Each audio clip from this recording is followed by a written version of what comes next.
Hello everyone, आशा करता हूँ आपकी पढ़ाई बहुत अच्छी चल रही है। आज मैं आप लोगों के लिए एक बहुत ज़रूरी वीडियो लेके आया हूँ जो कि कहीं ना कहीं आपके प्रीलिम्स प्रिपरेशन के लिए बहुत ज़रूरी है और आपको प्रीलिम्स में सफलता दिलाने के लिए बहुत मदद करने वाला है वीडियो। आइए बात करते हैं। कुछ लोग ऐसे होते हैं जिनका हर साल प्रीलिम्स निकल जाता है और कुछ लोग ऐसे होते हैं जो बहुत ज़्यादा हद से ज़्यादा मेहनत करते हैं बट वो 100-110 नंबर पे ही रह जाते हैं और हर साल उनका यूपी पीसीएस का प्रीलिम्स रुक जाता है। उनको समझ में नहीं आता क्या रीज़न है जिसकी वजह से मेरा यूपी पीसीएस का प्रीलिम्स रुक जाता है। मैं पूरी पढ़ाई करता हूँ बट साथ ही कुछ ऐसे लोग होते हैं जो कुछ ना कुछ ऐसा अलग मेथड यूज़ करते हैं और उनका प्रीलिम्स क्लियर हो जाता है। मैं बात करने जा रहा हूँ वो अलग मेथड जिसकी नाम है एलिमिनेशन मेथड्स। देखो, आप लोगों ने अगर यूपीएससी का एग्ज़ाम दिया होगा तो आपने ज़रूर सुना होगा कि यूपीएससी के प्रीलिम्स में बहुत सारी एलिमिनेशन ट्रिक्स लगती हैं, हैक्स एंड ट्रिक्स लगती हैं, एलिमिनेशन मेथड्स लगते हैं, तुक्का लगता है, गेस वर्क लगता है, नए नए नाम से, बहुत सारे नाम से आपने सुना होगा कि यूपी पीसीएस के एग्ज़ाम में तो आपने शायद नहीं सुना होगा बट यूपीएससी के एग्ज़ाम में ज़रूर सुना होगा। और बहुत सारे वीडियोज़ देखे होंगे जब प्रीलिम्स का एग्ज़ाम आता है तो भर भर के वीडियोज़ यूट्यूब पर दिखते हैं यूपीएससी प्रीलिम्स में ट्रिक्स और कैसे लोग बोलते हैं कि 80-90 नंबर ही आप पा सकते हो बट अगर आपने एलिमिनेशन ट्रिक निकाला तो आपका हर साल प्रीलिम्स निकल जाता है। ठीक सही बोलते हैं वो लोग। जो लोग प्रीलिम्स निकालते हैं अच्छे खासे कट ऑफ के मार्जिन से, बहुत अच्छा खासा number 10 number 15 number including me, वो लोग मेथड यूज़ करते हैं एलिमिनेशन मेथड। देखो, यूपी पीसीएस के लिए मैं चेक कर रहा था तो यूट्यूब पे ऐसा सच कोई वीडियो है नहीं पड़ा जो आपको यूपी पीसीएस में एलिमिनेशन की बात करे। हर कोई घटना चक्र की बात करता है, हर कोई दृष्टि की बात करता है, लेकिन एक्चुअल बात यह है कि यूपी पीसीएस में भी खूब सारी एलिमिनेशन ट्रिक्स लगाती हैं और जो लोग 140 नंबर 150 नंबर यूपी पीसीएस में लेके आते हैं वो एलिमिनेशन ट्रिक्स लगाते हैं और शायद आपको बताते नहीं हैं क्योंकि कहीं ना कहीं आपके साथ कंपटीशन होता है और सीटें 200-300 ही होती हैं यूपी पीसीएस में। लेकिन भरोसा रखिए आप लोग, इस वीडियो में आपको मैं ऐसी ऐसी ट्रिक्स बताने वाला हूं कि आपको लगेगा यार इतना आसान है क्या यूपी पीसीएस का प्रीलिम्स निकालना। अदरवाइज हर साल जितने लोग वीडियो देखें उसमें ज़्यादातर लोगों का प्रीलिम्स नहीं निकलता है, या कुछ लोग 2-3 साल से अगर प्रीलिम्स दे रहे हैं उनको समझ में आता है कि कितना इंपॉर्टेंस होती है एलिमिनेशन ट्रिक्स की एग्ज़ाम में, चाहे यूपीएससी का एग्ज़ाम हो चाहे पीसीएस का एग्ज़ाम हो। तो आइए हम बात करते हैं एक करके। देखो, मैं क्वेश्चन करता चलूँगा। देखो, सारे क्वेश्चन तो करना इम्पॉसिबल है क्योंकि आप लोगों का रहता है कि वीडियो 10 से 15 मिनट का ही बने, तो ज़्यादा लंबा वीडियो नहीं होने वाला, 10-15 मिनट का ही वीडियो होगा ये। और सेकंड चीज़ क्या है, मैं जैसे कोई क्वेश्चन है उसमें ट्रिक्स लगाऊंगा, साथ में उसमें बताऊंगा कौन सी ट्रिक्स मैंने यूज़ की है। ठीक है, इस चीज़ को ध्यान में रखना। तो मैं ऐसे से करके, एक पहला ही वीडियो है, अगर इस वीडियो का रिस्पॉन्स आप लोगों की साइड से अच्छा रहता है तो मैं इस सीरीज़ को कंटिन्यू करूँगा। ठीक है, आइए शुरू करते हैं।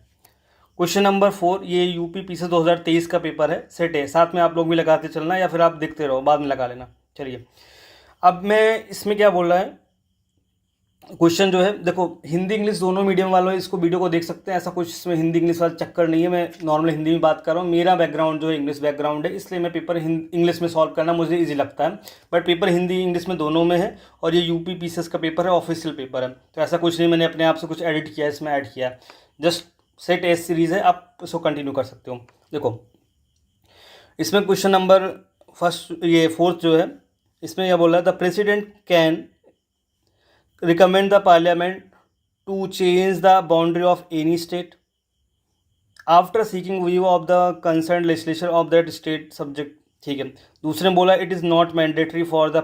ठीक है, कंटेंट से हमें मतलब नहीं, यहाँ पे हम ट्रिक नंबर 1 की बात करते हैं। ट्रिक 1 यहाँ पे डेवलप होती है कि कुछ चीज़ें ऐसे होती हैं जो जनरलाइज होती हैं, वो नॉर्मली सही होती हैं, चाहे यूपीएससी हो चाहे यूपी पीसीएस हो। ठीक है, जैसे कि can be, may be, can, may, समझ रहे हो, ये सब जो होती हैं, जैसे कैन बी, मे बी, ये सब जनरलाइज होते हैं। तो अगर किसी स्टेटमेंट में ये सब यूज़ हो रही हैं तो इसका मतलब है कि वो स्टेटमेंट जनरली सही होगा। अब यहाँ पे मैंने क्या हाईलाइट किया है, मैंने हाईलाइट किया है कैन। तो एक जनरल स्टेटमेंट, देखो क्या होता है, देखो हम लोग यहाँ पे वो नहीं गधा मजदूरी करने के लिए नहीं बैठे हैं, अपने आप को एक एप्टीट्यूड डेवलप करो। आप सिविल सर्वेंट बनने जा रहे हो तो यहाँ पे एक एप्टीट्यूड डेवलप करना पड़ेगा। यूपी पीसीएस या फिर यूपीएससी जो भी है, उनके पास इतना समय नहीं है कि वो बहुत एकदम नैरो स्टेटमेंट बनाएंगे, क्योंकि नैरो स्टेटमेंट बनाएंगे तो गलती होने की चांसेस उसमें है कि कहीं ना कहीं से आप गलती निकाल लाओगे, जिससे उनके सर पर चढ़ जाओगे, आरटीआई फाइल कर दो, कुछ ना कुछ कर दोगे। इसलिए वो बहुत जनरलाइज स्टेटमेंट लेते हैं और कोई जनरल स्टेटमेंट है उसके चांसेस होते हैं सही होने के। अब इसमें क्या बोल रहा है, किसी राज्य की सीमा बदलने की सिफारिश राष्ट्रपति संसद को देता है और इसके लिए राष्ट्रपति संबंधित राज्य के विधानमंडल द्वारा उस प्रस्ताव पर विचार एक खास अवधि के भीतर प्राप्त कर सकते हैं। सिंपल सा स्टेटमेंट, इसमें कुछ रॉकेट साइंस तो है नहीं।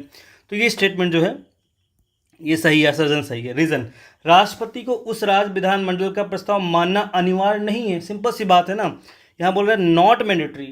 तो नॉट मैंडेटरी मतलब अगर मानना अनिवार्य होता तो एक नैरो स्टेटमेंट हो जाता, मतलब प्रेसिडेंट को कंपल्सरी कर रहे हो, बट यहाँ बोला अनिवार्य नहीं, उसकी मर्जी हो चाहे माने ना माने, इसलिए ये भी स्टेटमेंट सही होगा।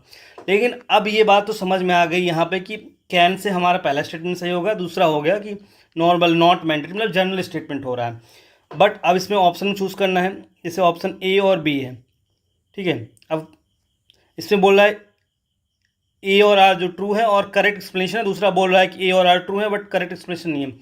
सही बात है, दोनों स्टेटमेंट सही है बट इसको करेक्ट एक्सप्लेन नहीं कर पा रहा है चीज़ें, ठीक है।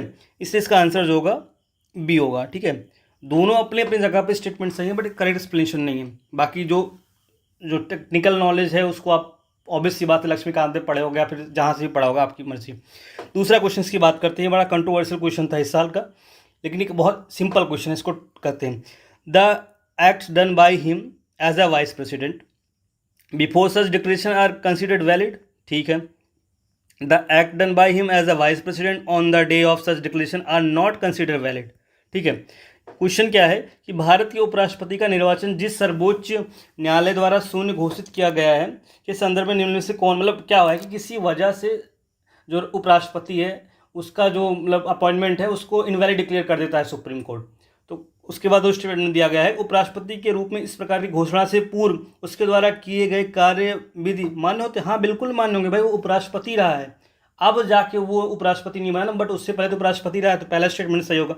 दूसरा क्या है, उपराष्ट्रपति के रूप में इस प्रकार की घोषणा होने के दिन उसके द्वारा किए गए कार्य विधि मान्य नहीं होते हैं, ठीक है। ये बहुत नेगेटिव स्टेटमेंट जा रहा है, ठीक है। तो देखो इसमें एक लॉजिक होता है, लॉजिक में बताना चाह रहा हूँ, जिसके लिए मैंने इस क्वेश्चन को चूज़ किया है। देखो ये दोनों स्टेटमेंट कंट्राडिक्टरी स्टेटमेंट है, मतलब एक में हो रहा है एक में नहीं हो रहा है। तो जनरली इस केस ऐसे क्वेश्चन जब होते हैं जब दो स्टेटमेंट एक ही फ्रीक्वेंसी में बात कर रहे होते हैं और कंट्राडिक्टरी स्टेटमेंट होते हैं, तो उनमें सिर्फ एक सही होता है।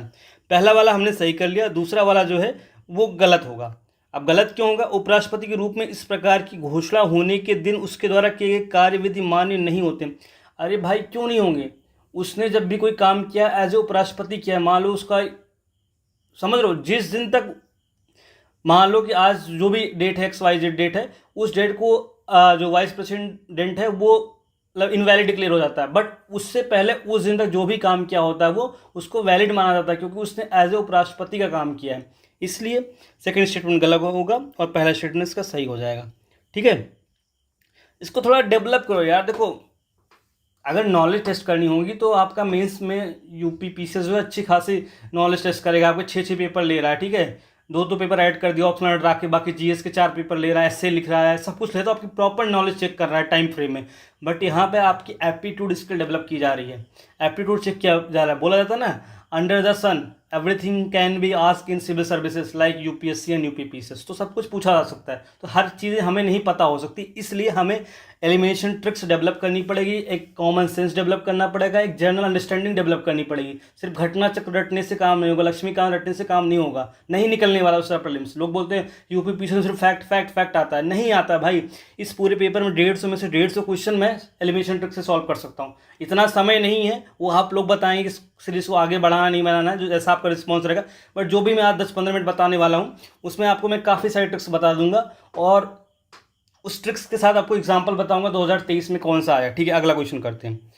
अब ये क्वेश्चन देखो, क्वेश्चन नंबर 7 है, which one of the following pair schedule is not correctly match. इसमें पूछ रहा है कि कौन सा पेयर शेड्यूल जो है करेक्टली मैच नहीं है, ठीक है। अब इसको ध्यान से सुनो, इसमें एक नई ट्रिक बताऊंगा मैं, बहुत बहुत इंपॉर्टेंट ट्रिक है वो।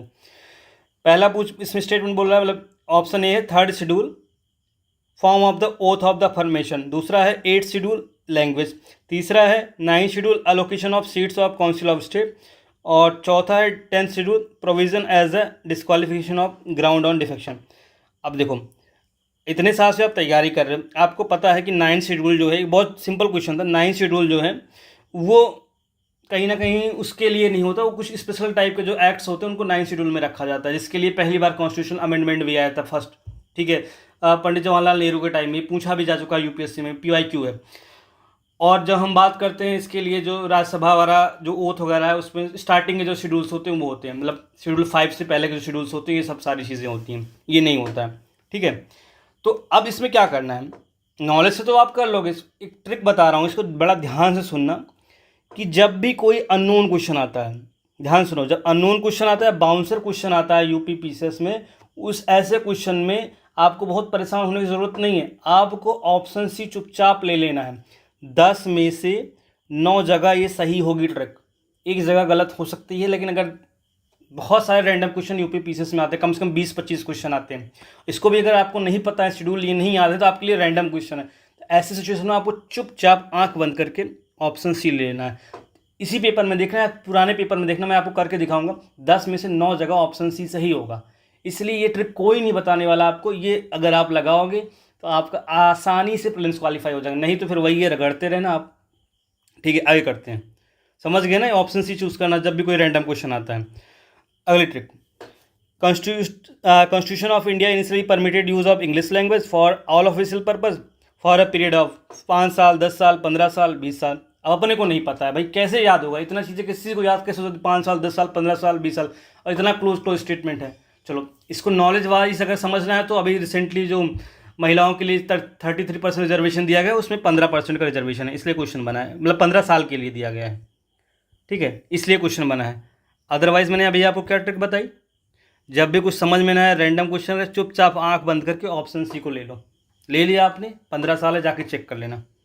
अगला question, the president is a part of parliament, चलो ठीक है। A bill pass by the 2 houses of the parliament can not become a law without the assent of the president. अब दोनों क्या है, एकदम देखो क्या है, जो सिंपल से स्टेटमेंट आते हैं ना, पढ़ने में समझ में आ जाता है सिंपल से। राष्ट्रपति संसद का भाग, हाँ बिल्कुल बात हम पढ़ते हैं, लक्ष्मीकांत हैं। संसद के दोनों सदनों द्वारा पारित विधेयक राष्ट्रपति के सहमति के बिना कानून नहीं बन सकते। इसीलिए तो जब उसको विधेयक को पास करना है, इसीलिए तो पार्लियामेंट का पार्ट है, बाकी थोड़ी लोकसभा और राज्यसभा में बैठता है। प्रेसिडेंट लोकसभा राज्यसभा में थोड़ी बैठता है राष्ट्रपति, उसको विधेयक को पास करना होता है, मतलब उसको कानूनी मान्यता देनी होती है, इसलिए तो पार्लियामेंट का पार्ट है। बहुत अंडरस्टैंडिंग है। तो असर्जन और रीजन जो है असर्जन को एक्सप्लेन कर रहा है, तो इसलिए चुपचाप यहाँ पे ऑप्शन भी पढ़ लिया करो, इसमें ऑप्शन बी होगा आंसर। ठीक है, करेक्ट एक्सप्लेन कर रहा है। उसके बाद इसकी बात करते हैं। अब इसमें भी एक क्वेश्चन नंबर 10 जो है, इसमें ट्रिक बताऊंगा, ध्यान से सुनना, बहुत इंपॉर्टेंट ट्रिक है। पहले चलो ट्रिक बताता हूँ। जब भी किसी स्टेटमेंट में डेटा हो, फैक्ट हो, नंबर हो, ऑर्गेनाइजेशन हो, ऐसे स्टेटमेंट जो हैं गलत होते हैं। ठीक है, मैंने क्या बोला, किसी स्टेटमेंट में क्या हो, डेटा हो, फैक्ट हो, नंबर हो, ऑर्गेनाइजेशन हो, तो ऐसे स्टेटमेंट गलत होते हैं, आंख बंद करके ले लेना चाहिए गलत। अब बात करते हैं इसमें क्या बोल रहा है। Finance commission has a chairman and 6 member. भाई मुझे नहीं याद है, 4 लोग रहते हैं, 5 लोग रहते हैं, 10 लोग रहते हैं, मुझे नहीं याद है। तो इसमें क्या है, डेटा है, नंबर है, एक चेयरमैन होता है, 6 नंबर है। तो हमने क्या ट्रिक समझी थी, जब भी किसी भी स्टेटमेंट में डेटा, फैक्ट, नंबर होते हैं, उस सिचुएशन में इसको गलत मानो। चुपचाप मैंने पहले स्टेटमेंट को गलत माना। दूसरा क्या बोला, it submit report to NITI Aayog. ये बोल रहा है कि फाइनेंस कमीशन जो है वो नीति आयोग को अपनी रिपोर्ट देता है। भैया पहली चीज़ तो नॉलेज वाइज समझो, फाइनेंस कमीशन क्या है, आर्टिकल 280 में आता है, एक कॉन्स्टिट्यूशनल बॉडी है। और नीति आयोग क्या है, एक रैंडम बॉडी बनाई गई है 2014 में। ठीक है, तो पहली चीज़ तो लॉजिकली इनकरेक्ट है। दूसरी बात क्या है कि नीति आयोग क्या है, एक ऑर्गेनाइजेशन का नाम है। तो हमने क्या बोला, जब भी किसी स्टेट में ऑर्गेनाइजेशन होता है, कंपनी का नाम होता है, ऐसी सिचुएशन में क्या होता है, वो गलत होता है। तो इसमें दोनों स्टेटमेंट गलत होंगे, इसलिए इसका आंसर नीदर होगा। ठीक है, डन। समझ में आ रही ट्रिक्स? अगर ट्रिक्स समझ में आ रही हो तो लाइक ठोक दो, और चैनल पर अगर नए हो तो सब्सक्राइब भी ठोक दो। ठीक है, और कमेंट में लिखो मज़ा आ रहा है और ऐसी वीडियो आपको चाहिए तो कमेंट में लिखो। वीडियो थोड़ी बढ़ रही है, बट मुझे लगता है अगर आपको मज़ा आ रही है तो फिर कंटिन्यू करना चाहिए। ठीक है, अगला क्वेश्चन देखते हैं। देखो ये ऐसे आप सोचो कि एक वीडियो देख लिया मैंने, उसके बाद जाकर प्रीलिम्स लिख देंगे तो आपका प्रीलिम्स ख़राब हो जाएगा। इसलिए मान लो कि दिसंबर में एग्ज़ाम हो जा रहा है या फिर जब भी एग्ज़ाम होगा, उससे पहले भी 1 महीने का समय आपको ये ट्रिक्स जो मैं बता रहा हूँ इसको प्रैक्टिस करनी है। 2-4 बार वीडियो देखना है, उसके बाद PY को सॉल्व करना है, उसके बाद उसको लगाना है किसी ने यूपी पीसीएस में पीवाईक्यू में ट्रिक्स नहीं बताई है ना, आज तक यूट्यूब पे कभी आया है, किसी ने बताया नहीं है अच्छे तरीके से, बट मैंने इसको इम्प्लीमेंट किया है, मैंने इसको सॉल्व किया है, नए नए ट्रिक्स बनाए, इसलिए आपको बता रहा हूँ मैं। तो आपको भी ये चीज़ डेवलप करनी, तभी जाके एग्जाम में इम्प्लीमेंट कर पाओगे। मैंने किया है, मैंने एग्जाम में इम्प्लीमेंट किया, जिससे मेरे प्रीलिम्स अच्छे हुए, इसलिए आपको बता रहा हूँ। ठीक है, इस ऐसे ही जो ग्रुप होता है ना, आप एग्जाम टाइम पे जो यूपीएससी के लिए लोग 5-5 हज़ार रुपये देने को तैयार हो जाते हैं एलिमिनेशन ट्रिक्स सीखने के, क्योंकि 20 से 25 नंबर कम से कम बढ़ेंगे आपके। भी देखना, अब ये क्वेश्चन जो बड़ा सा क्वेश्चन लग रहा है, समझ में नहीं आ रहा, पता नहीं क्या क्वेश्चन है, रैंडम सा क्वेश्चन है, पढ़ते हैं इसको। Supreme court has the power to issue the writs like highways, जो बड़ी बहुत सारी कहानी है, फंडामेंटल राइट, बेसिक अपने पढ़ा है, और जनरल स्टेटमेंट, हाँ सुप्रीम कोर्ट के पास राइट्स होते हैं, ठीक है, पहला स्टेटमेंट सही हो गया। दूसरा क्या है, पार्लियामेंट में भी, पार्लियामेंट में मतलब जनरल स्टेटमेंट का बात कर रहा है, संसद को अधिकार है। देखो हिंदी इंग्लिश दोनों पढ़ लिया करो, जो हिंदी वाले होते हैं मान लो उनको डिफिकल्ट लग रहा है समझने, तो इंग्लिश में पढ़ लें। मैंने क्या बोला था, मे बी, कैन भी, ऐसे स्टेटमेंट जो होते हैं सही होते हैं। और क्या होता है, ओनली, मस्ट, ऐसे स्टेटमेंट क्या होते हैं, बहुत एक्सट्रीम स्टेटमेंट होते हैं, ये गलत होते हैं। हमेशा जो भी कॉन्स्टिट्यूशनल बॉडी होती है, एग्जाम कंडक्ट कराने वाली बॉडी होती है, जनरल स्टेटमेंट सेट करती है, नैरो स्टेटमेंट नहीं सेट करेगी। क्योंकि आज के बाद ना, मान लो 2 साल बाद भी आप पेपर सॉल्व कर रहे हो, तो आपका स्टेटमेंट गलत ना हो। अब ये 2023 का पेपर है, 14 मई 2023 को हुआ था, हम लोग 2024 अक्टूबर में सॉल्व कर रहे हैं, बट आज भी ये स्टेटमेंट सही है, क्योंकि बहुत जनरल स्टेटमेंट बनाया गया है।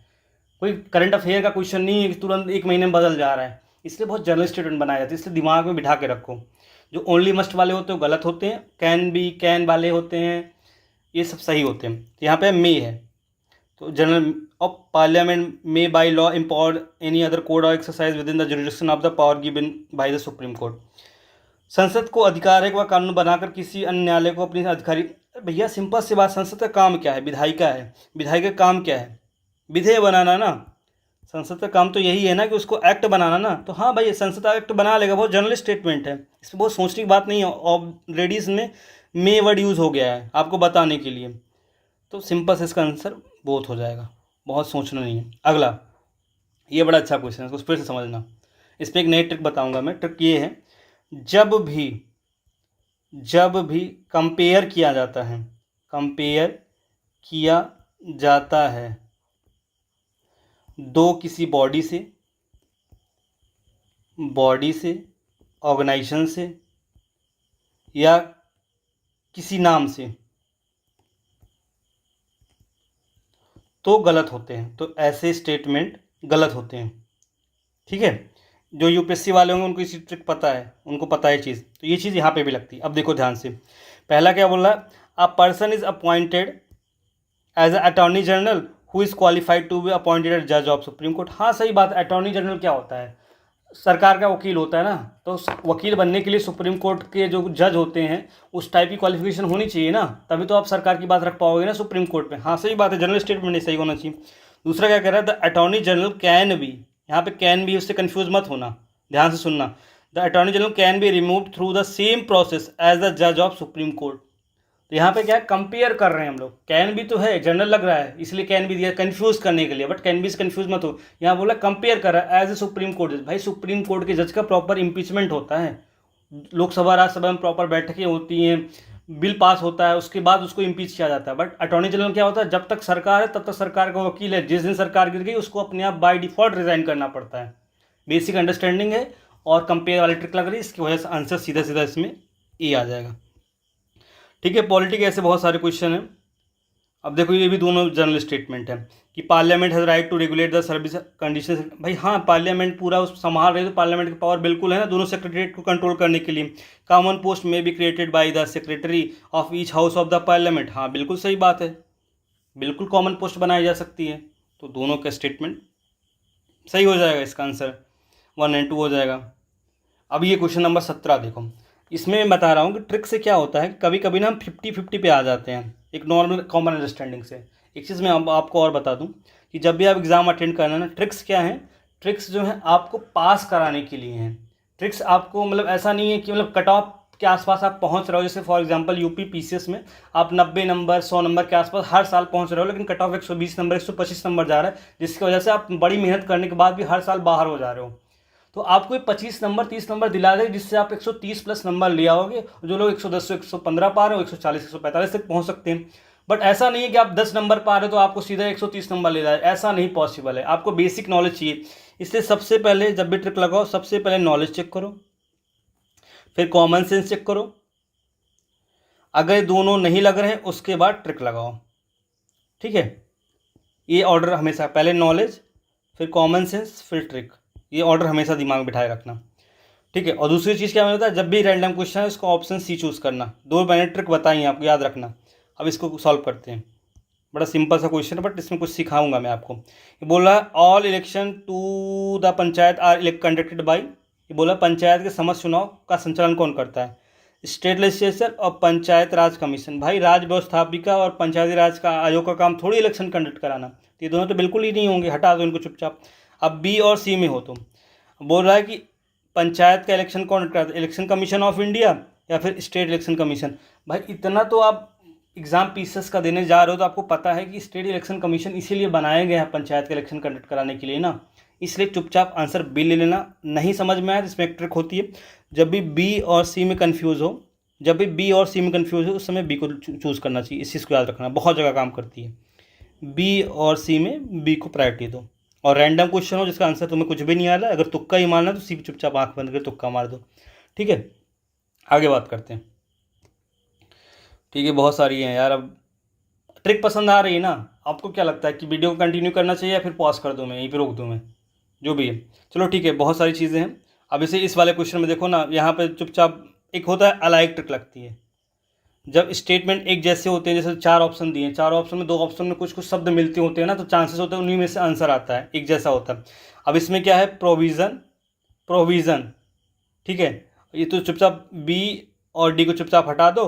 और हमने क्या ट्रिक्स बताई है तुम्हें कि जब भी रैंडम क्वेश्चन है उसमें चुपचाप आंख बंद करके क्या मार लो, सी, सी मार लो, आंसर हो जाएगा।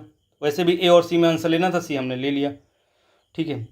ऐसे बहुत सारे क्वेश्चन। एक क्वेश्चन और है, डेटा फैक्ट वाला मैंने बताया था। क्वेश्चन नंबर 22 देखना, article 109 provide for the joint sitting of the both house of the part और speaker preside the joint sitting of the 2 houses of parliament. भाई आर्टिकल जो है कैसे हम श्योर हो सकते हैं, 109 है, 110 भी हो सकता है, 108 भी हो सकता है, कुछ भी हो सकता है। आर्टिकल क्या है, एक नंबर है। तो हमने क्या बताया, डेटा नंबर फैक्ट जो होते हैं गलत होते हैं, डेटा नंबर फैक्ट गलत होते हैं, इसलिए पहला स्टेटमेंट गलत होगा, दूसरा स्टेटमेंट सही हो जाएगा। जनरल सबको पता है स्पीकर जो है जॉइंट सीटिंग में बैठता है, इसलिए चुपचाप इसका आंसर जो है बी आ जाएगा। और एक चीज़ और, जब 2 स्टेटमेंट वाले क्वेश्चन होते हैं उसमें अगर एक स्टेटमेंट गलत हो गया तो दूसरे के सही होने के चांस ज़्यादा होते हैं, इसलिए नहीं पता है तब भी बी ले लिया करो। और बी की प्रोबेबिलिटी सही होती है, जब भी मतलब एक स्टेटमेंट गलत हो जाता है तो उसमें दूसरे वाले चांस ज़्यादा होते हैं सही, ठीक है। बाकी धीरे धीरे सबको ट्रिक समझ में आएगी। अब इसमें भी सिंपल सा ट्रिक्स है यार, ग्रीक ग्रीक कॉमन है यहाँ पे, और यहाँ पे कुसान कुसान कॉमन है, तो दोनों में से ग्रीक कुसान कॉमन करके ए ले लो। और ग्रीक हमें सबसे पहले पता है कि अलेक्जेंडर जो था सिकंदर वो ग्रीक से आया था, तो सब सिंपल सा फंडा है, इसमें सोचने की जरूरत नहीं है। अब इस वाले क्वेश्चन में देखो ट्रिक, इसमें देखो चरक संहिता वाला एकदम रैंडम क्वेश्चन था, इसको तुम कहाँ से पढ़ लोगे मुझे गारंटी के साथ बता दो, कोई नहीं पढ़ सकता इसको, 100% श्योर शॉट कोई इसको नहीं पढ़ सकता भाई। ये एकदम अननोन क्वेश्चन है, रैंडम क्वेश्चन है, बट इसको मैं ट्रिक से सॉल्व करता हूँ। आप बोलो क्या सर क्या ट्रिक बता दी आपने। चलो, ये बोल रहा है चरक संहिता कितने अध्याय और खंडों में विभाजित किया गया है, ठीक है। 120 अध्याय 8 खंड, 100 अध्याय 5 खंड, 80 अध्याय 7 खंड, 60 अध्याय 8 खंड, कोई नहीं बता पाएगा। चलो इसमें ट्रिक लगाते हैं। ट्रिक क्या लगा रहे हैं, देखो 8 8 क्या है, कॉमन है, मतलब आंसर ए और डी में होने के चांसेस सबसे ज़्यादा हैं। एक अलाइक सा लग रहा है, ठीक है, एक जैसे स्टेटमेंट है, इसलिए हम चुपचाप सी और बी हटा दें, क्योंकि ऑब्वियस सी बात हमें पता नहीं तो आंसर लेना है। आप सोचो 120 है और 60 है, अब 60 से शुरुआत हो रही है 120 तक जा रहा है, तो चांसेस ये होते हैं कि पहला वाला जो होता है ना नंबर वो जनरली सही नहीं होता है। जैसे 60 70 80 90 हो रहा है तो 60 सही नहीं होगा, 80 90 सही हो सकता है, 70 सही हो सकता है, ऐसे। दूसरी चीज़ क्या है, 8 से 60 को विभाजित करो, डिवाइड करो, तो 8 से डिवाइड नहीं हो पा रहा है, ठीक है। 60 जो है 8 से डिवाइड नहीं हो पा रहा, लेकिन 8 से 120 करो तो क्या है, 15 8 120, मतलब हर सेक्शन में 15 चैप्टर होंगे तो 120 चैप्टर बन जाएगा, ठीक है। इसलिए चुपचाप ऐसे सिचुएशन में ट्रिक लगाओ, कॉमन सेंस लगाओ, आंसर ए ले लो, ठीक है। अभी ये क्वेश्चन देखना, ये क्वेश्चन है कि which officer was known as Bhagadugha during the Vedic admission. रट लो, कहाँ भी पढ़ना है, इसके पांडे पढ़ना है, तमिलनाडु बोर्ड पढ़ना, पढ़ लो, कहीं नहीं मिलने वाला ये। अब इसको हम सॉल्व करेंगे कॉमन सेंस और ट्रिक से। भाग दुहा जो है कौन अधिकारी था पूछ रहा है। पहली बात सोचो, दुह मतलब दोहना, जैसे होता है गाय दोहना, तो दोहन करना। और भाग मतलब जैसे कोई पार्ट पार्ट भाग मतलब पार्ट, जैसे मान लो कोई चीज़ है उसका कुछ भाग जो है भाग का दोहन करना। किसी भाग का दोहन करने वाला कौन होगा? राजस्व कर जमा करने वाला अधिकारी, रेवेन्यू कलेक्टर। मतलब भाग मतलब क्या, रेवेन्यू होगा ना, उसका दोहन कौन करेगा? कलेक्टर करेगा। तो रेवेन्यू कलेक्टर जो होगा वो भाग का दोहन करेगा, इसलिए उसको भाग दुहा बोलेंगे। किसको बोलेंगे? रेवेन्यू कलेक्टर को बोलेंगे। Just use your common sense and some tricks, इसलिए आपका आंसर आ जाएगा, नहीं तो फिर आप रटते रहो, कहीं नहीं मिलने वाला ये चीज़। ठीक है, अगला क्वेश्चन देखो। मुझे मज़ा आ रहा है ट्रिक बताने में, इसलिए मैं वीडियो लंबा बना रहा हूँ। भाई गाली वाली मत देना वीडियो का, क्योंकि यहाँ पे बहुत काम का वीडियो है। जो लोग इसको देख जाएंगे उनको फ़ायदा होगा, नहीं तो भाई अब पढ़ते रहना। और कमेंट बॉक्स में ज़रूर बताना आपको कैसे पसंद आए। इस वीडियो में मैं 500 लाइक टारगेट कर रहा हूँ, और कम से कम 100 कमेंट टारगेट कर रहा हूँ, तभी मैं ये वीडियो पूरा बनाऊंगा। और मेरे पास 50 से ज़्यादा ट्रिक्स हैं, वो आपको प्रॉपर अच्छे तरीके से बताऊंगा। मैं एक एक ट्रिक बताऊंगा, उसमें बहुत सारे एग्जांपल। अभी तो मैं सिर्फ ट्रिक लिख दे रहा हूँ बस, वो सब ट्रिक थोड़ी लिख सकता हूँ मैं। हर ट्रिक थोड़ी लग रही है इस पेपर में, 10-15 ट्रिक लगी होंगी, बट 50 ट्रिक्स हैं मेरे पास। और सी सेट के लिए अलग से, अगर बोलोगे तो उसके लिए अलग से वीडियो बनाऊंगा मैं। बट ये सीरीज़ जो मैंने प्रीलिम्स यूपी पीसीएस जीएस के लिए स्टार्ट किया है, इसमें मैं, अगर आप बोलोगे जैसा रिस्पॉन्स रहता है आप लोगों का, उसके बेसिस पे मैं हर ट्रिक के लिए कुछ एग्जाम्पल के साथ आपको, जिससे आपको ट्रिक याद हो जाए। और मैं 2018, 19, 20, 21, 22, 23 वाला पेपर करा रहा हूँ। इसको चाहोगे तो बहुत अच्छे से हर क्वेश्चन में ट्रिक लगा के दिखाऊंगा, बट अभी मैं रैंडम कर रहा हूँ तो तेज़ी से उड़ा रहा हूँ इसको। ठीक है, जैसा आपका रिस्पॉन्स रहेगा वैसे ही बनाऊंगा वीडियो, नहीं तो अगर नहीं पसंद आएगा तो मैं नहीं बनाऊंगा। ठीक है, ठीक है, इसमें भी वही सिंपल सा ट्रिक लगी है, बहुत सारी ट्रिक हर जगह ही लगा सकते हैं। अब ये क्वेश्चन देखो, क्वेश्चन नंबर 28, निम्नलिखित में कौन सा हड़प्पा संस्कृति के पूर्वी सीमांत का निर्धारण करता है? भैया नॉर्थ, साउथ, ईस्ट, वेस्ट। ठीक है, अब हड़प्पा हो गया, राखीगढ़ी हो गई, आलमगीरपुर हो गया, मांडा हो गया, 4 जगह हो गई। ठीक है, अब क्या बोल रहा है? पूर्वी। भाई हड़प्पा अपने को पता है कि पाकिस्तान में, पाकिस्तान के यहाँ पश्चिमी में। राखीगढ़ी का हमें नहीं आइडिया, मंडा का हमें आइडिया नहीं है। बट एक चीज़ बताओ, आप यूपी में रहते हो, ज़्यादातर जगह का नाम पुर लगा होता है लास्ट में ना। सुल्तानपुर, मुजफ्फरपुर, कितने सारे पुर यहाँ, मतलब यूपी बिहार पूर्वांचल साइड में बहुत पुर लगे होते हैं। तो एक कॉमन सेंस ये डेवलप करो कि आलमगीरपुर जो है ये पूर्वांचल में ही आ सकता है ना, पूर्वी साइड में आ सकते हैं बोल रहा है। तो पूर्वी साइड देखो, वैसे ही पूर्वी साइड कहाँ पे आएगा? जो हमने पढ़ा था हड़प्पा, तो हड़प्पा यही है ना, ये रीजन तो था, इंडस वैली सिविलाइजेशन। तो हरियाणा और यूपी की जो वेस्टर्न यूपी, उसी में से रीजन है ये, जो पूर्वी साइड में होगा, पूर्वी बॉर्डर है। अदरवाइज आपको बॉर्डर याद होना चाहिए, तो ये वाला रीजन जो है तो पूर्व मोस्टली जो है यूपी में आना चाहिए। क्योंकि मांडा ऐसा लग रहा है कि मतलब थोड़ा सा साउथ इंडियन, मतलब महाराष्ट्र टाइप का या फिर कर्नाटका टाइप का लग रहा है। राखीगढ़ी अपने को पता है कि नहीं है ये, ठीक है, पूर्वी तो नहीं है, पूर्वी तो हमें पता होती है। इसलिए चुपचाप पूर्व से हिसाब से ट्रिक लगाओ और कॉमन सेंस खेलो, और चुपचाप इसको बी ऑप्शन ले लो, आलमगीरपुर। अब ये क्वेश्चन देखो, क्वेश्चन नंबर 29, ये बोल रहा है कि विष्णु पुराण से मौर्य वंश की जानकारी मिलती है, वायु पुराण से गुप्त वंश की शासन व्यवस्था का प्रकाश डालता है। भाई यहाँ पे बहुत सिंपल स्टेटमेंट है, नहीं मिलती है, इसको हम प्रूफ नहीं कर पाएंगे। कुछ ना कुछ तो किसी न किसी पुराण में कुछ ना कुछ लिखा होगा, कहीं ना कहीं कुछ यूज़ किया होगा। अब मौर्य वंश में चाहे मौर्य वंश की चाहे एक ही लाइन लिखी हो इसमें विष्णु पुराण में, लेकिन बात तो मिल जाएगी ना। तो किसी न किसी तो लिखा ही होगा ना, एंशिएंट टाइम में जब पुराण लिखे गए तो किसी न किसी राजा महाराजा के बारे में लिखा होगा। तो अगर एक भी लाइन लिख गई है मौर्य के बारे में तो ये स्टेटमेंट सही हो जाएगा। तो हम इसको प्रूफ नहीं कर पाएंगे, मौर्य के बारे में जानकारी नहीं मिलती है, इसलिए जनरल स्टेटमेंट है, दिमाग मत लगाओ, चुपचाप इसको कॉमन जनरल रखो, इसको सही मान लो। दूसरा भी, वायु पुराण में गुप्ता के बारे में जानकारी मिलती है। हाँ भाई मिल सकती है, एक लाइन ही लिखा होगा गुप्ता के बारे में, बट लिखा होगा, इसलिए गुप्ता की बात भी सही हो जाएगी। इसलिए दोनों स्टेटमेंट्स का सही है, नैरो स्टेटमेंट नहीं है, बहुत जनरल स्टेटमेंट। इसको दिमाग बहुत ज़्यादा इधर मत घुसाओ कि यार पता नहीं उसमें वायु पुराण लिखा गया था कि नहीं लिखा गया था, या फिर गरुड़ पुराण लिखा गया था कि नहीं लिखा गया था। भाई विष्णु पुराण, गरुड़ पुराण उसी समय एंशिएंट टाइम में लिखे गए थे, इसलिए कुछ ना कुछ थोड़ा बहुत सबके बारे में लिखा गया है, इसलिए चुपचाप इसका आंसर जनरल ले लो। ठीक है, ऐसे बहुत सारे ऑप्शन हैं, सब तो नहीं बता सकता ना भाई मैं, छोटा सा वीडियो, इसको बताता हूँ, थोड़ा ध्यान से सुनना। एक तो पहला ट्रिक इसमें क्या है, कुछ भी समझना है चुपचाप आंसर सी मार लो। इसमें इल्तुतमिश फादर ऑफ रजिया, ठीक है, इल्तुतमिश रजिया के पिता थे। शाह तुर्कान जो है इल्तुतमिश की पत्नी थी। हमीदा बानो बेगम अलाउद्दीन खिलजी की पत्नी थी। गुलबदन बेगम जो है बाबर की पुत्री थी। हमें नहीं पता है, हमने चुपचाप अगर आंसर इसको लेना, चुपचाप हमने सी मान लिया, जो ट्रिक बताया आपको सी चुपचाप रैंडम मान लो, 10 में 9 जगह सही हो जाएगी। अदरवाइज आपको सी नहीं मानना है तो सॉल्व करो इसको थोड़ा सा। और तरीका है इसका सॉल्व करने, सिर्फ एक ट्रिक के भरोसे नहीं रह सकते। अब मैंने क्या बताया कि जब कुछ कॉमन रहता है ना तो वहाँ पे अलग लगता है। यहाँ पे सी और डी में क्या कॉमन है, बेगम बेगम बेगम बेगम कॉमन है, ठीक है।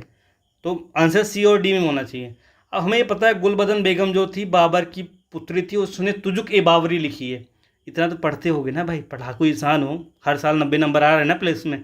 तुजुक ए बाबरी किसने लिखी थी, गुलबदन बेगम ने लिखा था भैया, जो हुमायूं की बहन थी और उसकी बेटी थी बाबर की। इसलिए डी तो नहीं होगा, तो क्या ले दे के बच रहा है, आंसर सी। वैसे भी कैसे, चाहे ऐसे कान पकड़ो चाहे वैसे पकड़ो, आंसर पे आना है, ठीक है। एक चीज़ और बताता हूँ, एक ट्रिक होती है ऑड इन आउट। मतलब 4 ऑप्शन दिए हैं, उसमें 3 ऑप्शन जो है एक जैसी बातें कर रहे हैं, एक जैसे ऑप्शन है, बट एक ऑप्शन जो है थोड़ा सा हवा बात, मतलब अलग है, उन तीनों से अलग है। इससे हम देखो क्या है, प्रीलिम्स समझो थोड़ा। प्रीलिम्स क्या है, एप्टीट्यूड टेस्ट है, एप्टीट्यूड टेस्ट है, ठीक है। तो एप्टीट्यूड में क्या आता है, क्वांट आता है, रीजनिंग आती है, इंग्लिश आती है। तो क्वांट, रीजनिंग, इंग्लिश ये सब तुम्हारे सी साइड में, बट रीजनिंग ही तो है ना भाई ये, कि ऑड इन जो ट्रिक्स हैं क्या होती है, ट्रिक्स रीजनिंग ही होती है, इसको कॉमन सेंस बोलते हैं, राइट। तो यहाँ पे जो मैं ऑड इन आउट लगा रहा हूँ ये क्या है, ये कॉमन सेंस ही ट्रिक्स है। अब देखो यहाँ पे क्या है, शमसुद्दीन शाह, सिकंदर शाह, हैदर शाह, ये तीनों शाह एक जैसी बात, एक जैसे सबका सरनेम लग रहा है, बट कोई नया कौन सा है, जैनुल अब्दीन। वैसे भी हमने कश्मीर के बारे में पढ़ा है कि जैनुल अब्दीन बहुत अच्छा इंसान था, उसने जिजिया कर वगैरह ख़त्म किया था, गौ हत्या ख़त्म किया था, इसे हमने थोड़ा बहुत कहीं ना कहीं पढ़ा होगा हिस्ट्री में, तो उससे भी दिमाग में लगेगा हाँ भाई आंसर सी हो सकता है। और वैसे भी मैंने सुपर ट्रिक तो आपको बताई, कुछ भी रैंडम समझ में ना आए, कुछ भी रैंडम क्वेश्चन हो तो आँख बंद करके सी ले लो, ले लिया ना अपनी आँख बंद करके सी, इसका आंसर सी हो जाएगा, जैनुल अब्दीन।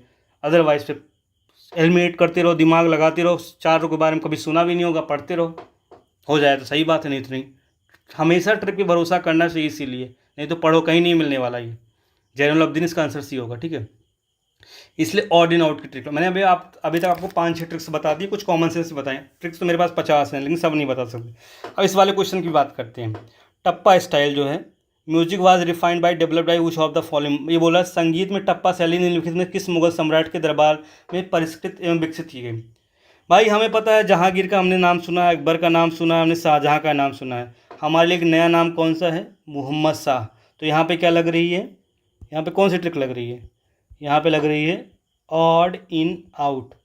मतलब अकबर, शाहजहाँ, जहांगीर एक जनरेशन के हैं और सब एक जैसे हैं। हमने कभी इनके टाइम पे टप्पा नहीं सुना, तो ये एक जैसी, हमने बहुत कॉमन नाम है। बट मोहम्मद शाह के बारे में तो और कभी कोई बात नहीं करता है। मोहम्मद शाह रंगीला जो था, उसकी नाम ही था रंगीला, ऐसे सुना होगा आपने, रंगीला नाम था इसका, मोहम्मद शाह रंगीला, ठीक है।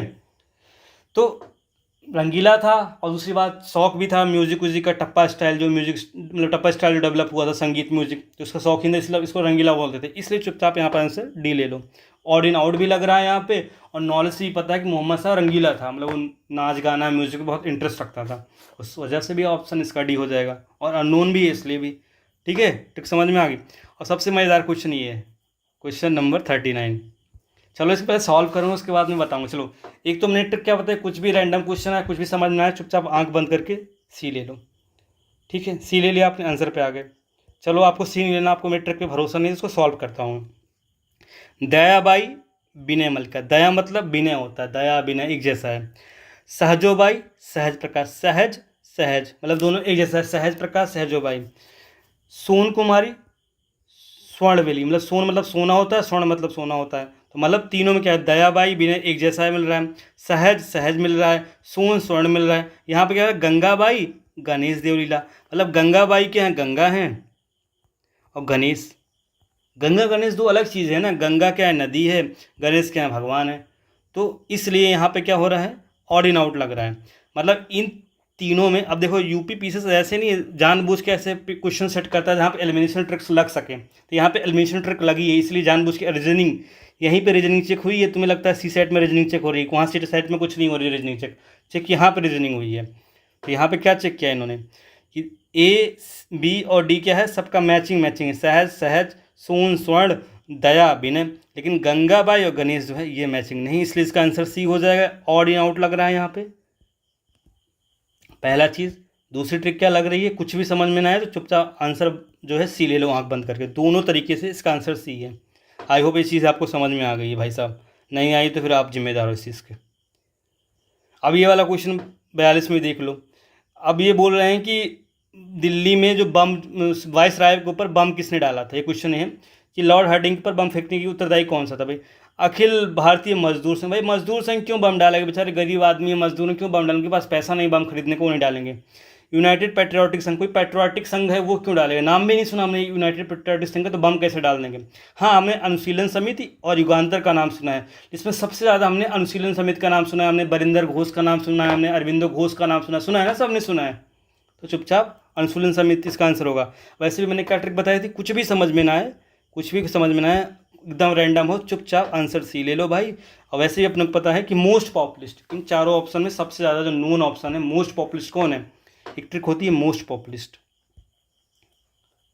जब कुछ भी समझ में ना आए और चार ऑप्शन दिए हों इसमें सबसे पॉपुलर हो, जैसे गांधी आ गए किसी ऑप्शन में, विवेकानंद आ गए, तो ऐसे ऑप्शन में उसको चूज़ कर लेना चाहिए मोस्ट पॉपुलिस्ट।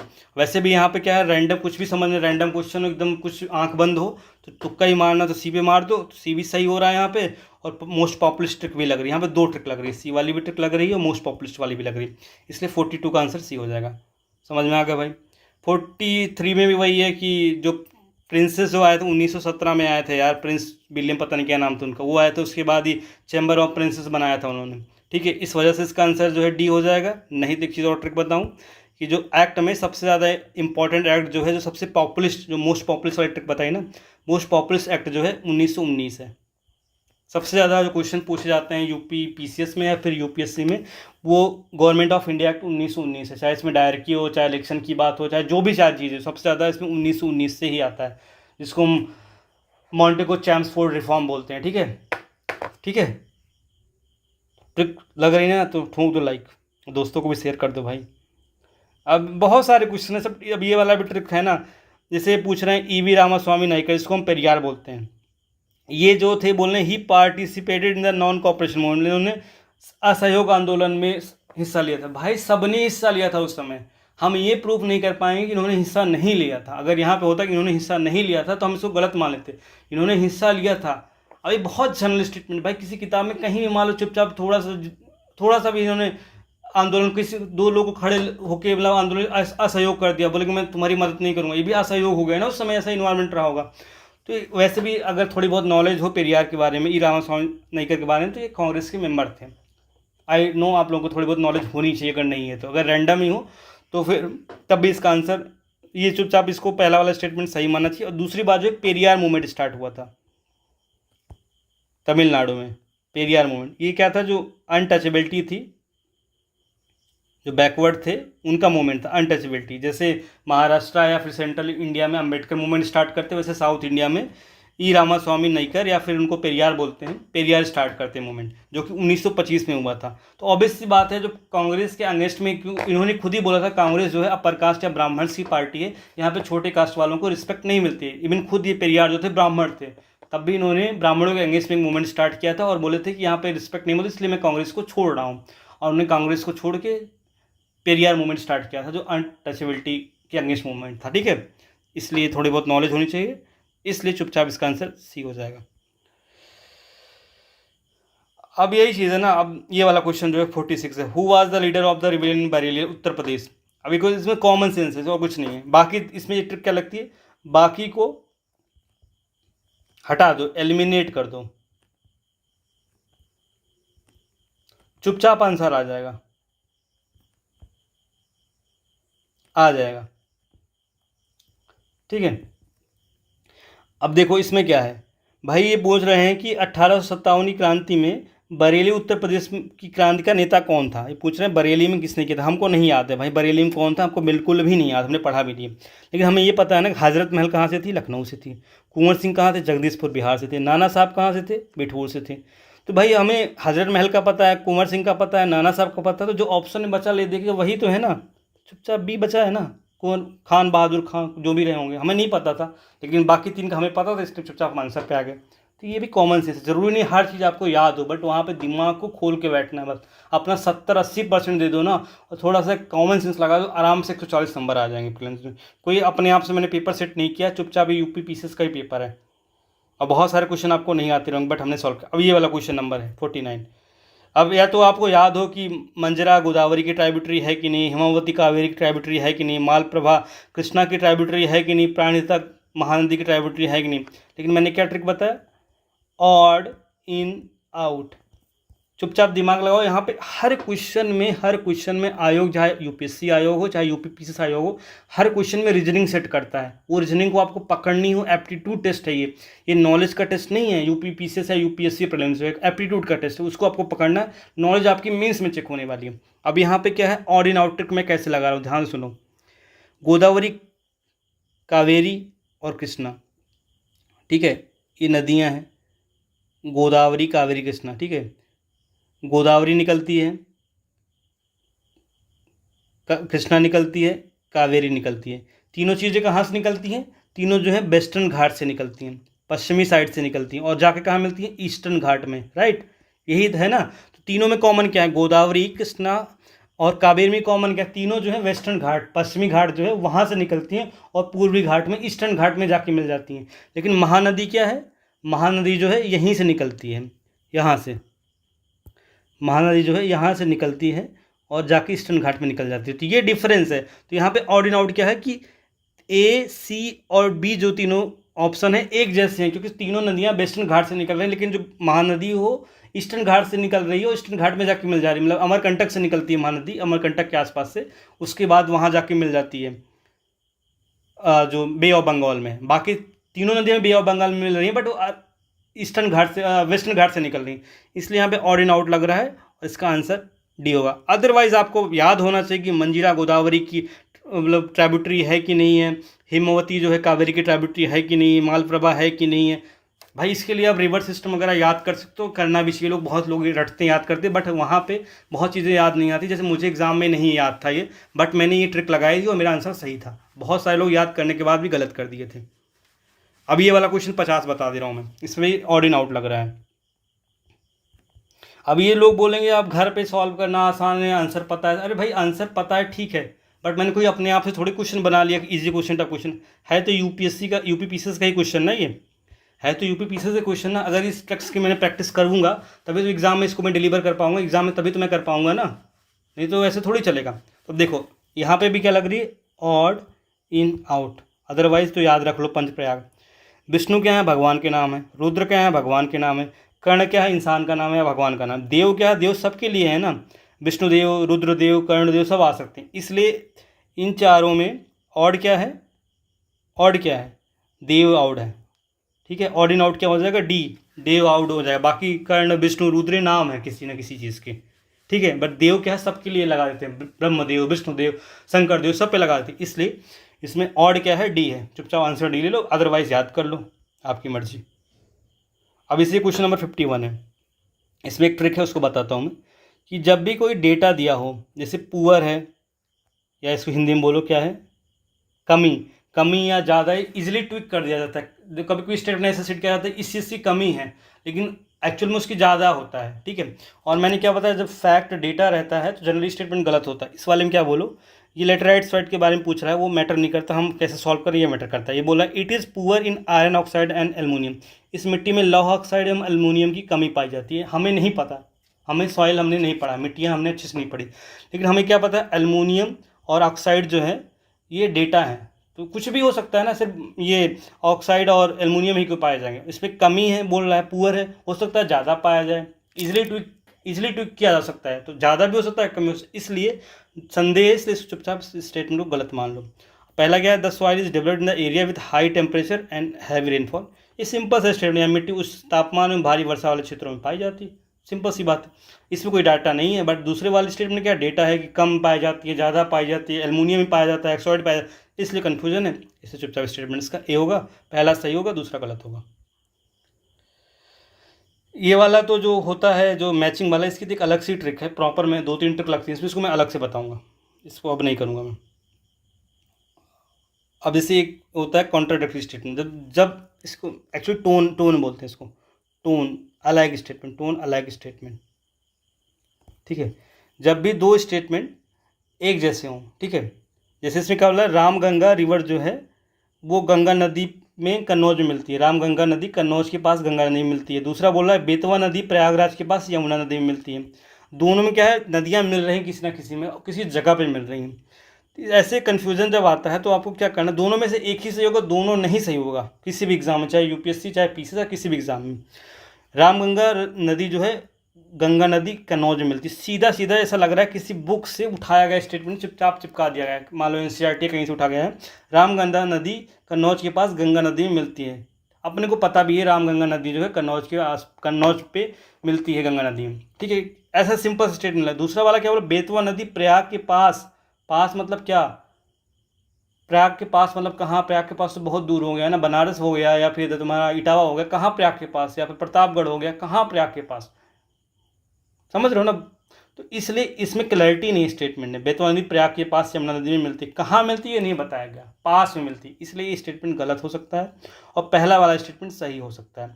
और दोनों में से कोई एक ही सही होगा, इसलिए पहले वाले की ज़्यादा प्रोबेबिलिटी सही होने की, इसलिए चुपचाप इसका आंसर हम ए लेंगे। ये बड़ा मस्त क्वेश्चन है, इसको ध्यान सुनो। अब ये पूछ रहा है चंद्रप्रभा वाइल्ड लाइफ सेंचुरी कहाँ पे है। भाई उत्तर प्रदेश में बहुत सारी वाइल्ड लाइफ सेंचुरी हैं, वन्य जीव अभयारण्य, उनको याद कर लो, अच्छी बात है। अगर याद होता है तो, नहीं याद होता है तो फिर क्या करोगे। जैसे मुझे नहीं याद था, अब मुझे इसको सॉल्व करना था, मैं नया नया पीसेस दे रहा था भाई, मुझे नहीं पता था कैसे सॉल्व करना है। बोला चंद्रप्रभा वाइल्ड लाइफ सेंचुरी जो है कहाँ पे है। अब इसमें सोचो, दिमाग लगाओ। ये बोला है सोनभद्र, बहराइच, लखीमपुर और चंदौली। भाई चांद जो है चंदौली में भी, चांद जो है चंद्रप्रभा में भी है, मतलब चंदौली में होगी तभी नाम चंद्रप्रभा होगा इसका। ऐसा थोड़ी नाम किसी का रख दिया जाता है, कोई नाम होता है तभी तो रखा जाता है ना। तो चंदौली ज़िले में इसलिए चंद्रप्रभा नाम होगा इसका। और तुक्का तो वैसे ही मुझे मारना था, मुझे पता था नहीं था, तो मैं सोनभद्र, बहराइच या फिर लखीमपुर क्यों ले लूँगा।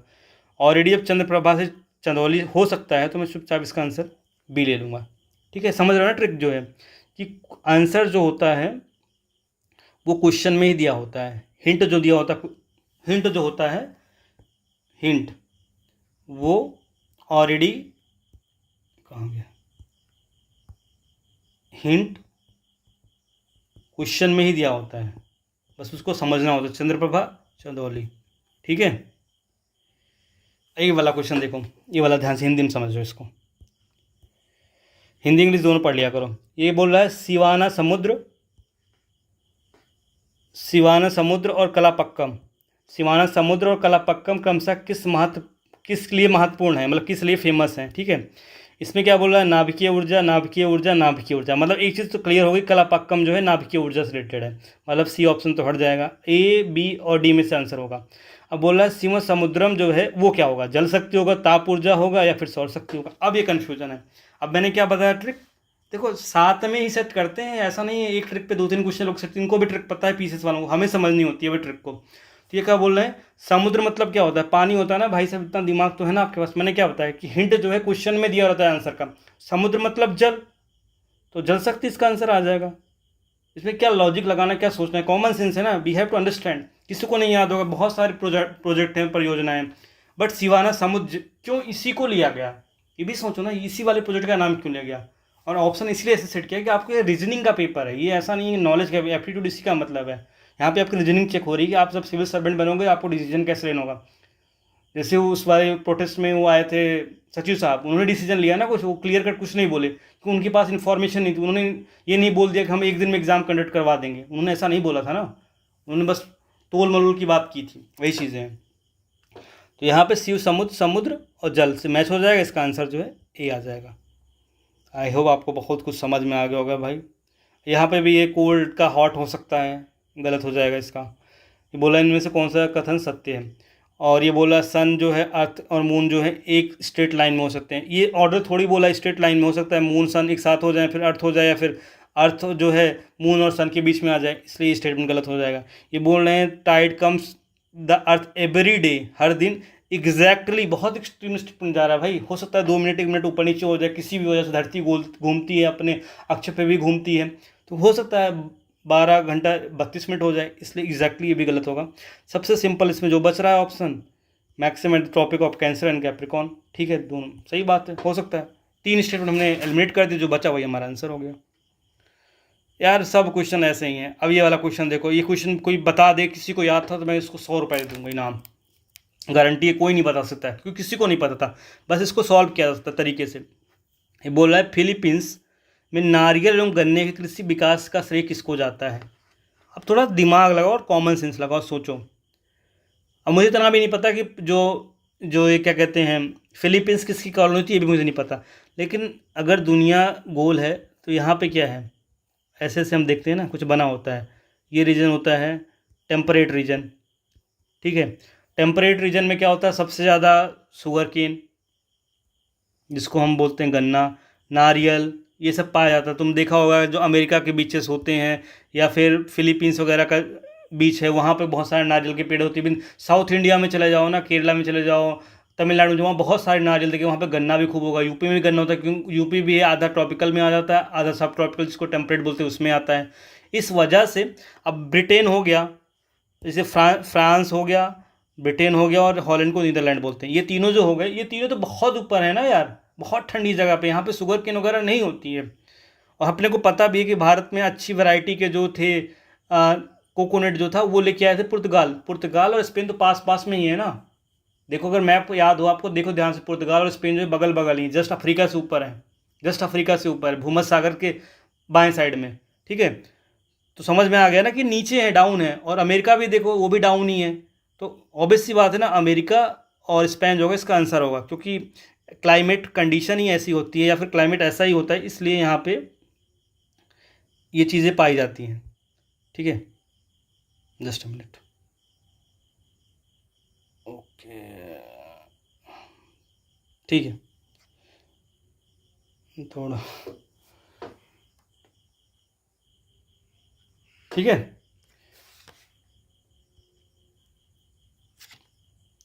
इस वजह से क्लाइमेट कंडीशन ऐसी होती है, इस वजह से यहाँ पे ऐसा पाया जाता है। चीज़ समझ में आ गई आपको, आ गई ना। इसलिए इसका आंसर जो होगा, इसका आंसर हो जाएगा, चुपचाप दिमाग लगाओ, इसका आंसर स्पेन और अमेरिका होगा। क्योंकि अमेरिका और स्पेन में शुगर केन की अच्छी खासी खेती होती है, और दूसरी क्या है कि कोकोनट की भी अच्छी खासी खेती होती है। ऐसे ही है, बाकी बहुत सारी ट्रिक्स लगी हैं, सब नहीं बता पाऊंगा मैं आज। अब यहाँ पे देखो ना, ये बोल रहा है कि 10 डिग्री जो है टेम्परेचर बढ़ जाता है। भाई घट भी सकता है, तो इंक्रीजिंग डिक्रीजिंग, इस वजह से ये स्टेटमेंट गलत हो जाएगा। पहला स्टेटमेंट जनरल स्टेटमेंट सही हो जाए, इसका आंसर ए हो जाएगा 67 का। ऐसे बहुत सारे क्वेश्चन हैं, ये क्वेश्चन मैं आपको लास्ट में दिखाता हूँ। हैं तो बहुत सारे क्वेश्चन, ये देखो मैंने सब पे टिक लगा, कहाँ कहाँ ट्रिक्स लगी हैं। अब इसे ये क्वेश्चन था कि पहली यूनिवर्सिटी जो आई थी, इसे बोला it is being setup Maharashtra. अरे भाई 28 राज्य हैं, हो सकता है गुजरात में हो सकती है, यूपी में हो सकती है, कहीं भी हो सकती है, इसलिए डेटा फैक्ट में आ जाएगा, इसलिए सेकंड स्टेटमेंट गलत हो जाएगा। और foreign university enter the independent campus, सबको पता था डीके यूनिवर्सिटी बहुत न्यूज़ में थी और पहली बार आ रही, इसलिए सही होगा इसका आंसर, इसलिए इसका आंसर ए हो जाएगा। भैया बहुत ट्रिक है, 50,000 ट्रिक हैं, अब आपके ऊपर है कितना आप लगा पाते हो। बट वही प्रैक्टिस के ऊपर है, ट्रिक खूब सारी प्रैक्टिस करनी पड़ेगी और आपको बताना होगा कि आप कितना सही कर पा रहे हो। अब इसे 120 नंबर क्वेश्चन है और 2022 में आया है, ठीक है। बायोडिग्रेडेबल बारे में पूछा गया है, क्या है नॉन बायोडिग्रेडेबल में आता है पेस्टिसाइड, ये पूछा गया था, डीडीटी पूछा गया था 2022 में। अब ये क्वेश्चन नंबर 21 की बात करते हैं। ये पूछ रहा है बजट 2000, मैं ये क्या बताना चाहता हूँ, बजट वगैरह क्वेश्चन कैसे आते हैं और उसको कैसे टैकल करना है, मेरा मोटिव ये है इसको बताना। इसको भी ट्रिक से सॉल्व किया, यहाँ पे रटना नहीं है, कुछ भी रटना नहीं है, जितना पढ़ा है रिवीजन करो, खूब सारी ट्रिक्स प्रैक्टिस करो। देखो ये बोल रहा है बजट 2023 में कुल परिवहन कौन सा कथन सही नहीं है। ये बोल रहा है कि इंटरेस्ट पेमेंट 20%, हाँ हो सकता है, बहुत ज़्यादा इंटरेस्ट पेमेंट करना पड़ता है। State share of taxes and duty 18% हो सकता है। अब बोला डिफेंस 8%, सब्सिडी 9%। अपने सबको पता है कि सबसे ज़्यादा बजट का जो पैसा जाता है अलॉटमेंट में, वो सबसे ज़्यादा डिफेंस में जाता है, ठीक है 8%। और सब्सिडी अगर 9% दे देंगे तो भैया बहुत ज़्यादा सब्सिडी होती है, सब्सिडी 6% होती है। तो हर बजट की वीडियो में रहता है या फिर डॉक्यूमेंट पढ़ते हो, साफ साफ पता है सब्सिडी 9% नहीं है, 6% है। इसलिए इसको थोड़ा सा दिमाग लगाओ और समझो कि सब्सिडी, इतना ज़्यादा सब्सिडी नहीं दी जाती इंडिया में। सबसे ज़्यादा पैसा जो है उस तरह तरीके से देखा जाए तो डिफेंस में जाता है, ठीक है। अब सिंपल में सस्टेनेबल डेवलपमेंट, इसमें सब कुछ आ जाता है। अभी बोल रहा है कि एसडीजी गोल जो है उसमें 2030 का टारगेट जो है उसमें कौन सा नहीं है। भाई स्पेस रिसर्च जो है अभी अंडर डेवलपिंग है तो उसको टारगेट में नहीं रखेंगे। बाकी चीज़ें जेंडर इक्वलिटी हो गया, जीरो हैंगर हो गया, गुड हेल्थ एंड वेलबींग, ये तीनों चीज़ें जो हैं इसको ऑब्वियस सी बात है इसको रखना पड़ेगा इसमें, क्योंकि बहुत इंपॉर्टेंट होती है। इसलिए टारगेट्स में हम लोग पढ़ते बट स्पेस रिसर्च के बारे में नहीं पढ़ते, इसलिए चुपचाप इसको हटा दो। ऑड जो है ऑड नॉड इसको बोलते हैं, तो इसमें ऑड ऑड कौन है, यही है, हटा दो इसको ऑड। ठीक है, भरे पड़े हैं भाई, पूरा पेपर तुम आप लोग बोलोगे तभी मैं अच्छे से कराऊंगा, बट जो कुछ मुझे इंपॉर्टेंट क्वेश्चन लगे यहाँ पे भी देखो, सस्टेनेबल डेवलपमेंट पॉपुलिस्ट है, सब कुछ आ जाता है सस्टेनेबल डेवलपमेंट में, कुछ सोचना ही, चुपचाप आंसर ले लो। ठीक है, अब इसे ये क्वेश्चन था, बोला पीएम गति शक्ति जो है scheme national plan was launch in 2022। 2022 क्या मैंने बोला था, डेटा फैक्ट्स डेट ये गलत होते हैं, तो 2022 गलत होगा। दूसरा क्या है, पीएम गति शक्ति के अंदर इतनी सारी स्कीम आती हैं और वो लोग मिलके काम कर रहे हैं, हाँ भाई सही बात है, तो इसका आंसर बी हो जाएगा। पहला स्टेटमेंट गलत है, सेकंड स्टेटमेंट सही है, सिंपल सा बात है। डेटा फैक्ट जहाँ पे आए, मस्ट स्टेटमेंट आए या फिर एक्सट्रीम चुपचाप चुपचाप आँख बंद करके हटा दो। और जो ट्रिक मैंने बताई कि कुछ भी समझना है सी ऑप्शन चूज़ कर लो, वो बहुत ही बेस्ट ट्रिक है, कोई नहीं पता होगा आपको इसी वीडियो में पता चली है। ठीक है, अब ये वाला भी क्वेश्चन जो है बजट का, कि compare to the previous year highest percentage decline has been recorded in मनरेगा। नहीं पता मुझे, compare to the previous year highest percent growth has been record in the allocation of Jal Jeevan mission. अब क्या है, दोनों स्टेटमेंट एक जैसा है, टोन ही जैसा है, तो यहाँ पे अलाइक लगेगा, मतलब दोनों में से कोई एक ही होगा, कंपेयर भी हो रहा है, तो इसमें क्या होगा, या तो एक सही होगा या तो दो सही होगा। अब ये बोल रहे हैं कि सबसे ज़्यादा पैसा जो है जल जीवन मिशन में लगा है, नहीं, जल जीवन मिशन में सबसे ज़्यादा पैसा नहीं लगा है भाई, और भी प्रोजेक्ट में पैसा लगा है, इसलिए सेकंड वाला स्टेटमेंट गलत होगा। और मनरेगा का पैसा जो था वो कम किया गया है, 2 रुपये ही कम कर दिया गया, कम किया गया, मतलब कम किया गया, हो सकता है कम कर दिया गया हो, बट सबसे ज़्यादा पैसा किसी को दिया गया, ये दोनों में फ़र्क है ना। सबसे ज़्यादा पैसा दिया गया ये थोड़ा क्वेश्चनेबल चीज़ हो जाएगी और इतना याद रहना बहुत मुश्किल हो जाए, इसलिए सेकंड स्टेटमेंट गलत होगा। और मनरेगा में हो सकता है पैसा कम हो, बहुत जनरल स्टेटमेंट है, इसलिए इसका आंसर ए हो जाएगा। अपने को दिमाग लगाओ, थोड़ा सा डेवलप करो। ये क्वेश्चन समझाता हूँ, बड़ा अच्छा क्वेश्चन है, इसलिए मैंने इसको, इसलिए इतना लंबा वीडियो गया। इस क्वेश्चन को ध्यान से सुनो, ये बोला इनमें से ट्रू स्टेटमेंट क्या है फाइनेंशियल सेक्टर जो यूनियन बजट 23 है। मतलब आपको रटना नहीं, आपको कॉमन सेंस से बजट के भी क्वेश्चन सॉल्व करने, 3-4 क्वेश्चन सॉल्व करके दिखाए। ये बोला है 20 year interest free loans to the state, नहीं पता मुझे भाई। ये बोला physical deficit 3.5 of GSDP allowed to the state. दूसरा बोल रहा है physical deficit 2025-26 the target is to be below 5.5%। अब बी और सी में से कोई एक आंसर होगा, क्योंकि दोनों फिजिकल डेफिसिट की बात करें, इसलिए ए और डी को हटा दो। अब बी और सी में बात कर रहे हैं, सी में क्या बोला, फिजिकल डेफिसिट 2025-26, यहाँ पे क्या आ गया, डेटा आ गया, ईयर का नाम आ गया 25-26, टारगेट टू बी बिलो 5%, मतलब जो भविष्य में होगा 25-26 में उसका टारगेट है 25-26, अभी से सेट कर रहे हैं, इसलिए इस स्टेटमेंट की गलत होने के चांस ज़्यादा हैं। और बी वाला क्या है, physical deficit 3.5 of GSDP allowed to the state, एक जनरल स्टेटमेंट लग रहा है कहीं से उठा के कॉपी पेस्ट कर दिया गया है, और इसमें डेटा भी ज़्यादा नहीं है, सिर्फ 3.5% डेटा है। यहाँ पे क्या है, ईयर भी सी में 2025-26 ईयर भी है और 5.5 डेटा भी है, इसलिए ज़्यादा डेटा किस में है, सी में, इससे सी स्टेटमेंट गलत होगा। कम डेटा किस में, बी में, इसलिए बी आंसर हो जाएगा इसका। ठीक है, इसी तरीके से ये वाला क्वेश्चन भी सॉल्व कर सकते हो भाई, इसमें कोई बड़ी बात नहीं है। ठीक है, ये वाला क्वेश्चन समझाता हूँ मैं, 143 दीनदयाल उपाध्याय ग्रामीण कौशल योजना 2014 में आई थी, इन्होंने बोला। दूसरा बोला, इसमें पूछ रहे हैं कि कौन सा स्टेटमेंट गलत नहीं है, मतलब सही नहीं है, गलत है। ठीक है, ये बोल रहे हैं कि rural housing interest subsidy scheme जो थी 2017 में आई थी। Shyama Prasad Mukherjee rural urban mission 2015 में आया था। संसद आदर्श ग्राम योजना जो थी 2014 में आई थी। या तो आपको सब डेटा याद हो कि कौन सी स्कीम आई, तब आपको सही कर सकते हो, नहीं तो कॉमन सेंस और एलिमिनेशन ट्रिक्स को सॉल्व करते हो। मैं बताता हूँ कैसे। बोल रहे हैं संसद आदर्श ग्राम योजना कब आई, 2014 में आई। उसके बाद क्या बोल रहे हैं, दीनदयाल उपाध्याय ग्रामीण कौशल योजना 2014, मतलब ग्राम पे फोकस किस गया, 2014 में किया गया। तो ए और डी स्टेटमेंट सही है, मतलब 2014 में ग्राम को, ग्रामीण एरिया जो था उससे फोकस करना स्टार्ट कर दिया सरकार ने। उसके बाद क्या बोल रहे हैं, rural housing investment subsidy scheme जो थी 2017 में आई थी, और Shyama Prasad Mukherjee rural urban mission जो है 2015 में आया था। देखो, अर्बन मिशन जो है, रूरबन मिशन क्या है, उसमें क्या है, ग्रामीण भी है प्लस शहरी भी है, मतलब रूरल भी है अर्बन भी है।